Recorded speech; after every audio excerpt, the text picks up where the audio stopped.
YouTube connected. Listwithelizabeth.com. Status connected. Facebook Live connected. Rumble connected.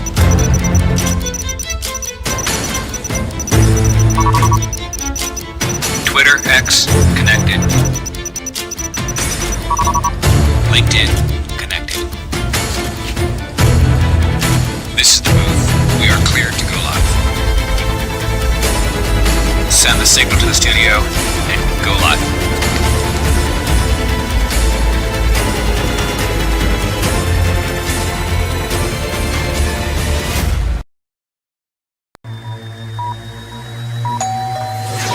List with Elizabeth show, ready to go live in 3, 2.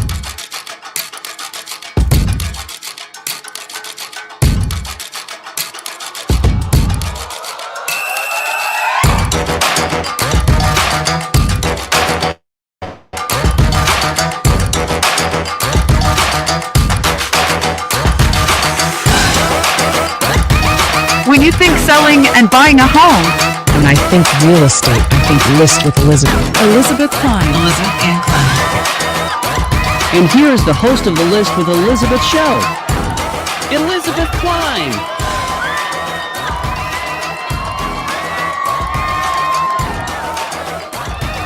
Hello, everybody. Welcome back to the List with Elizabeth show. I am Elizabeth Ann Kline, host of the show. I am a residential real estate specialist here in Northern Virginia, helping buyers buy and sellers sell homes, residential property. Very excited to be with you all today. I am actually going to speak today to both buyers and sellers. And today we're going to be talking about what actually happens after you go under contract.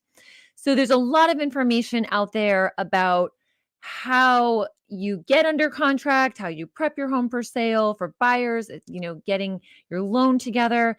But let's fast forward a little bit into the process and talk about what happens actually after you go under contract. So I'm going to jump right in today with our show. And again, thank you all for tuning back in. If you would like to comment, please share the show with others, subscribe. That way we get the word out to more and more people. I am very, very thankful that people are now calling in and saying, hey, I literally found you online. Can you help me? It's very exciting. So keep that up. Thank you so much to everyone out there. So 5 things you should know when you go under contract. So we're going to jump right into it here. The first thing I'm going to talk about is document delivery.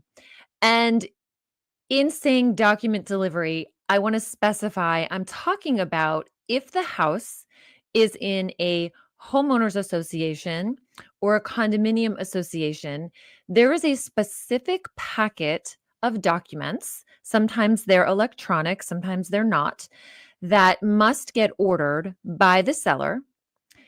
And then that specific packet of documents must get delivered to the buyers. Now, I'm saying must. That's probably not the right word to use. However, unless these documents get delivered from the sellers to the buyers do have a walkaway period all the way up through the settlement date. So when I say must, it's it's best practice. First of all, the buyers want to see the documents. The sellers should be ordering them. So if your house is in an HOA or condo association, what you want to do on the seller side is, and I recommend this prior to going under contract, is you have to contact the association and order the documents. A lot of times they're going to send you to an online website. That online website will give you different options of packages that you need to select. Usually it's the most expensive one, of course. This is a money generation piece for the HOAs and the property owner associations out there. So yes, sellers, you do have to pay for this. Sometimes you can delay the payment until settlement. Other times you pay it up front. Sometimes they give you a discount if you pay it up front. You just have to see what they're offering. But every association is a little bit different. So sellers, you're going to go on, order your documents or call your association, order them over the phone, pay for them. The association has 2 weeks to prepare these documents. So sometimes people come to me and say, on the seller side, they say, hey, Elizabeth, I have the website right here. All the information's online about the HOA. That's fine, but that is not what's required by the residential sales contract in Virginia. So the packet is different than just steering the buyers to the website. The packet is going to include specific things that are required, like minutes of the past board meetings, budgets, bylaws, rules, and regs. And a lot of times, this packet of documents is several hundred pages long. I mean, I'm talking 400 plus pages long, 500 plus pages long, because there's so many things required in the delivery that everyone has. Most people have gone to electronic delivery because of that. So on the buy side, to all my buyers out there, just to be aware, if you do buy into a home with an association, please be prepared to get inundated with hundreds of pages of HOA documents. It doesn't mean you have to read through every single one. A lot of these are again, just compliance things that have to be in there, things that probably are not going to be that important to you in your decision as to whether or not to live in that neighborhood or that association. Most likely, any question you have on the buy side in regards to the association, you should probably just contact the association and ask it. That way you can kind of make sure you don't get lost in the shuffle of what you're trying to find. Just pick up the phone. You can call them, go down to the association, walk in. Some places will not have that option. But again, you will get the documents. So if there's something specific you're looking for, it will be in that packet. So in the state of Virginia, this document delivery is critical because, like I had mentioned before, until it's delivered, the buyers can walk away from the contract for any reason, literally for no reason. So sometimes, let's say I'm on the buy side and we go under contract, I'll call the listing agent and say, hey, do you have the HOA documents or do you have the condo documents? Once in a while, I hit an agent that says, oh, we were waiting till we went under contract to order them. We'll order them today. So now I know we have probably at least 3 to 5 business days, if not 14 business days for my buyers to think about the house, find issues wrong with the house that they don't like, that they want to walk from. My buyers can keep looking for another house that they like better. This is a very, very big walk-away window that on the sell side, you want to try to close as fast as possible. On the buy side, it might be nice to have a little extra time to think about your contract. So depending on what side you're on, this is how the document delivery plays into the process. If there is no HOA or condo association, then this issue is off the table. It does not apply. Something else I want to add, the contract has changed recently, and now the 3-day review period on the HOA documents is a fill in the blank on the offer form. So for example, when you're writing your offer, you might say, I would like 5 days to review the documents, or I would like 6 days to review the documents. It is not customary to see more than 3, but it is allowable. Alternatively, also on the buy side, you can narrow that window. You can say, I already know this neighborhood. I already rent here. I know everything about it. 0 days. I'm taking the contingency off the offer. However, if nothing is modified, it is a 3-day right to review the documents. And that 3-day period starts the day after you receive the documents. So let's say you're emailed the documents on a Tuesday, no matter what time it is, even if it's 11:59 p.m., day 1 would start on Wednesday. It will run through Thursday. It will run through Friday at 9 p.m. It does not run through midnight. So again, everything I'm telling you is actually in the residential sales contract. So if you want to ever review back to that, or if you'd like a copy of that, reach out to me and I'd be happy to get that for you. Okay. So that's one thing to be aware of. So second point, what happens after you go under contract? Possibly a home inspection, and part of that may be a radon inspection. So again, just kind of bringing to light the steps of what happens after you go under contract. If you have a home inspection, the home inspection will typically get scheduled pretty quickly. Usually in our market, we see these happening anywhere between the next day after going under contract and probably be about 5 days out. Longer ones are a little bit rare in Northern Virginia because everything moves very, very quickly. So both buyers and sellers, I believe, truly want to know if we're moving forward on the contract. So it's just nice that it gets done upfront. That way, no one's sitting around waiting, wondering if there's issues with the home that can't be resolved. So this is something that happens relatively quickly. But again, it is a fill in the blank time frame on the contract. Actually, it's not on the contract, it's on a separate addendum. So the home inspection contingency addendum, it will say that the inspection is to take place within the next fill in the blank number of days. The radon inspection is a subcategory of the home inspection. The radon inspection is also done by the home inspector.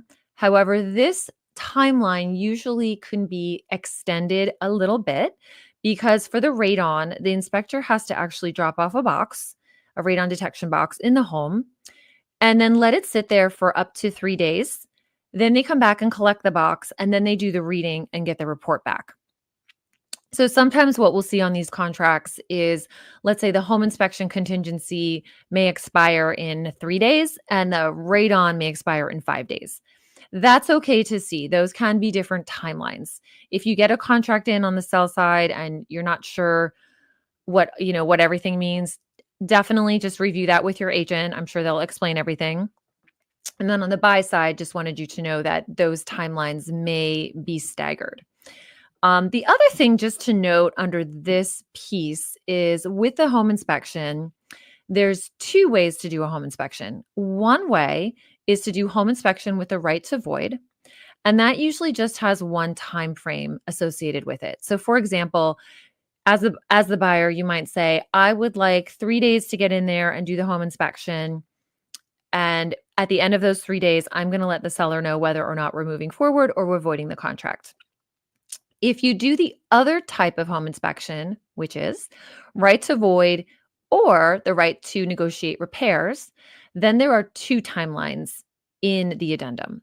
One is going to be the amount of time that you're going to take to do the home inspection. And then the other timeline will be the amount of days you'd like to be able to negotiate out any repairs. So if you do a home inspection with right to negotiate and a radon inspection, you could actually have 3 different timelines that you're working with. Not to confuse anyone, but I just wanted to get into the details of that a little bit because sometimes people don't know. So that is another thing that will happen after you go under contract is that home and radon inspection. So to all my sellers out there, I do want to make a point on this one. Sometimes sellers ask me, hey, Elizabeth, we went under contract. Is it okay for us to start packing and ripping the house apart and whatever? I would say it is. However, I would like to see that when the buyers come back for the home inspection, the home look like the same condition it did during the showings. There was an instance once where I had a seller, she just was so excited to move. The second she went under contract, she pulled all her boxes out, started packing. She had clothes everywhere, dishes everywhere. I mean, the house was ripped up. And the buyers came through 3 days later for the home inspection. And I remember the agent called me and said, Elizabeth, the house looks terrible. He said, my people were kind of on the fence about writing this in the first place. And he said, I just want you to know, we walked in and it didn't help matters. Luckily, that deal did end up going through.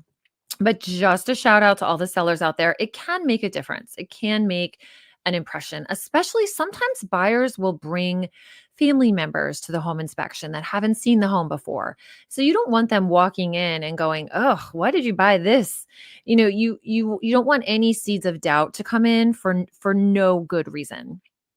So during that home inspection period, that is a time when the sellers will vacate the home, the buyers will come in with their realtor and with their home inspection. And again, they could bring a family member, they could bring a friend, they could bring a contractor to get a quote on something. So it is kind of an open door. So you want to make sure the home shows its best in that time frame. And we can do another show on that another day.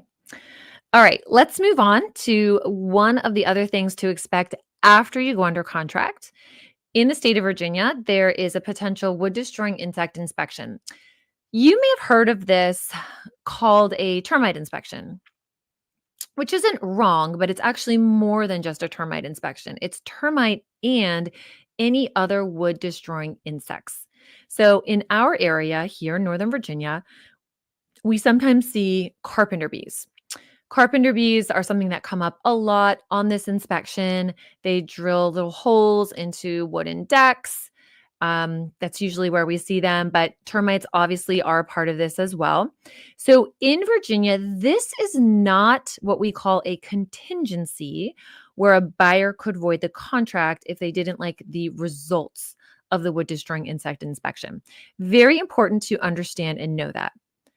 The home inspection is 100% a contingency where the buyers could void the contract and walk away with no financial losses. The wood destroying insect inspection is really not. If anything comes up on this report, let's say there's termites or there's carpenter bees, the seller must remediate per the contract. It's not a negotiation. So if you're buying a home and you think, oh gosh, well, let's waive everything, but we got that wood destroying insect, and if anything comes up, we can, void on that. You cannot. This is something where you would be in breach of contract. So it's just important to know the distinction between these two things. So these reports are usually done very quickly through the process. It entails an inspector going out to the home, probably no more than 20, 30-minute visit. Sellers, you can be there. You can have your house ripped up. You can have boxes everywhere. It's okay. They're going to walk around the house. They may come inside the house, and they'll be in and out pretty quickly. A report is generated. It goes to both parties, and it will state whether or not there's any evidence of wood destroying insects. And if there's any recommended treatment, usually the cost is on there as well. Just to put into perspective, these tests are usually $40 or $50. They can be paid by the seller or the buyer, depending on what the contract states. And that is an option of the buyer when they write the contract to fill in that box to say buyer's going to pay or seller is going to pay. Just keep in mind, whoever pays usually also selects the company that's doing the work. If you have a company, there's some companies that come to mind to me, which is why I pause, that I don't think do a great job. So when I'm representing buyers, I usually say, hey, Mr. and Mrs. Buyer, let's take the $50 hit at settlement and choose our own company, because that way I know who I'm working with and the results I'm getting. I know that, kind of the process is going to go in a certain way. So if you do, as on the buy side, if you do push that off to the sellers, we don't really have any control as to who will be doing that test. So that is something that you should be aware of. Also, just to let everyone know, again, I've been doing this for over 10 years. I think the most any seller has had to pay for remediation is about $800. I haven't had any major incidences with this. So this is usually not a big find if something is found. I guess it could be, but it hasn't been so far in my career, so knock on wood. All right, let's move on. The fourth thing that you should expect after going under contract is the appraisal process. So appraisal process cannot take place beforehand. Sometimes sellers meet with me and say, hey, Elizabeth, I had the house appraised last year just to see what it was worth. Here are my records. Here's the report. And that is going right in the garbage. Nobody can use that. It's not applicable. The bank's not going to want it. So, if you're getting ready to go on the market, you're prepping your home for sale, you do not need to pay for an appraisal. It's not going to come into play. The appraisal is done afterwards. It is ordered by the lender, whoever the buyer's using as their lender. Now, if it's an all cash deal, there does not have to be an appraisal. There can be, but usually there is not. But let's talk about the 99% of the deals out there that are non-cash. The lender is going to order the appraisal. An appraiser gets contacted. They're going to contact the listing agent. The listing agent's then going to coordinate with the seller if the home is still occupied and make sure the day and time works. The appraiser is going to come out. For the appraiser, I would say it is not as important to have the house show ready as it is for the home inspection. That's your number one spot. You want to make sure the stage is set. For the appraisal, appraisers see houses all the time. They're not personally buying the house. They're not going to care that there's a box here or there. They're not judging the house. They want to get an idea of the condition of the home, the location of the home. They want to walk the lot. Sellers, if you're there, they may ask you questions. You don't have to be there.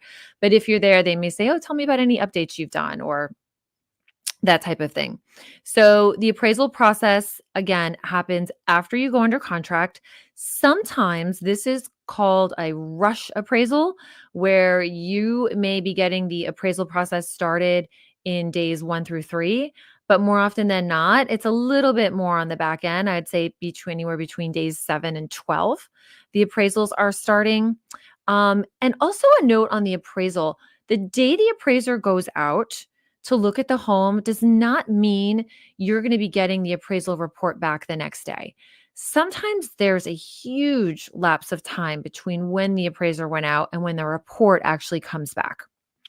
So just bear in mind, we as agents, we cannot change this process. I cannot rush the appraisal as far as, forcing them to do the report sooner rather than later. I cannot tell you exactly how long the appraiser is going to be in the home. Every appraiser's different. Once in a while, a house can actually forego the appraisal process if the sales price comes in at a level where the lender feels like there is absolutely no way it's ever worth less than this. Then they can do what's called a desktop appraisal. So for the most part, though, expect an actual appraiser to come to the home, a report to be done. Also, a side note on this, I get a lot of questions on this, is the sellers may say to me, hey, Elizabeth, thanks so much for the great news. I hear the house appraised. What amount did it appraise at? And I don't know why this is, honestly, but a lot of times the buyer side does not want to disclose the actual amount the house appraised at. And if they won't disclose it, there's literally no way to find out. We just kind of have to move on and be thankful that the house did appraise. So the appraisal is paid for by the buyers. That can be a cost that buyers, you may have to pay out of pocket during the process. Sometimes they can collect it at settlements. They're probably around $400 or $500 these days. And you own that report, Mr. and Mrs. Buyer. So you paid for it. You were required to get it. It came through your lender. You own that report. You do not have to share the value of the home. More often than not, the sellers are just excited. They just want to know. But if you choose not to share it, that's fine. Sometimes buyers won't share it. I'll give you an example. Let's say I'm on the buy side and we got a great deal on the house. Let's say we paid $500,000 and the house appraised at $530,000. I really wouldn't want the sellers to know necessarily that they left money on the table. So it just depends, right? What side you're on and how you're looking at things. But just so everyone's clear, the appraisal is paid for and owned by the buyers. Whether or not they share the value is up to them. Now, of course, if there's a shortfall on the appraisal must be shared so that parties can then negotiate out a new sales price, or the contract may be voided depending on how that contract is written. So that is the fourth thing to know after going under contract. And let's move on to our last one. All right. Obviously, after you go under contract, it's time to start thinking about settlement and proceeds. So settlement, I want to just touch on this for a moment. Settlement is the same thing as closing. This is usually about 25 to 30 days after you go under contract will be the time frame in which everything else gets done, and then settlement happens at the very, very end. Settlement is not something where typically anymore where both parties are doing it together. I don't know why. It was really nice when that used to happen. I think it was because of COVID. Actually, I know it was because of COVID.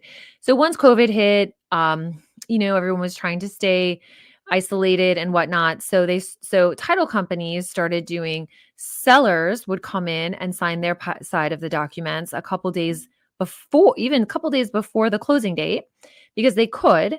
And then the buyers would usually show up on the closing date and do their side. And that practice has continued. I don't even remember the last time I sat with both parties at a closing table. It has been years. So don't expect to get the warm and fuzzies and meet the other side. And it's not like that anymore. So sellers, you're usually signing a day or two ahead of time, just so that side of the paperwork can be processed and done. And that is considered an incomplete settlement because the buyers at that point have not done their side. And then on the settlement date, buyers are coming in usually with their agent, sitting down with a title company and going through their side of the documents. Buy side of the documents is usually about an hour to an hour and a half, depending on how many questions are asked or how quick or slow the signing is going. However, after it's done, it still isn't closed until the deed is recorded in the courthouse. So usually it is within minutes after settlement, but it's not like the second the buyer stops signing. There's still one little step after that. So I always let all parties know, just until the next day hits, it's not closed. Once it's closed, then the proceeds can be sent out to the sellers. So let's say we're closing on a Friday at 8 a.m. Most likely sellers in Virginia, you'll be getting your proceeds by the end of business on Friday. However, if it's later on Friday, let's say we're closing at 4:30, buyers end up finishing at 5:45, 6 o'clock. There's not an ability to get the deed filed because of time, then sellers, you should expect your proceeds on Monday of next week or Tuesday. Now, if there's a holiday, you have to skip the holiday. So if Monday's a holiday, then you'd be getting your proceeds on a Tuesday. So that is something I did want to just point out, because a lot of people think, oh, this is so great. I'm going to meet the buyers, or I'm going to meet the sellers, and we're going to exchange numbers and be best friends. And it just, it just doesn't go down that way. However, I am very happy to connect both parties. I think it's nice after the sale, if there's questions that come up on the house, the parties can communicate, and keep in touch. Not every single person wants that, but if both parties are open to that, we can definitely accommodate. So I think that's everything I wanted to hit on for today. I'm going to wrap up the show with these 5 things to know after going under contract. If you are looking to buy a home in Northern Virginia or sell a home in Northern Virginia, please give me a call so we can chat and get you started. My number is 703-829-LIST. Check out our website at listwithelizabeth.com. And if you are looking to buy or sell residential property anywhere throughout the country, please give us a call. I will connect you with a top agent. If you would like 2 or 3 in your area, I'm happy to do that. That way you can interview, make sure you get someone you're comfortable with, who's very professional, who knows their contracts inside and out, and who's going to guide you professionally through the process. Happy to do that. Just give us a call at 703-829-LIST. Thank you all for joining me today. Again, if you like the show, please subscribe. That will help push that out to other people looking to buy or sell in the area and get the information out there. Any comments you have, please put them in. We will get back to you all. And I wish you a fantastic week.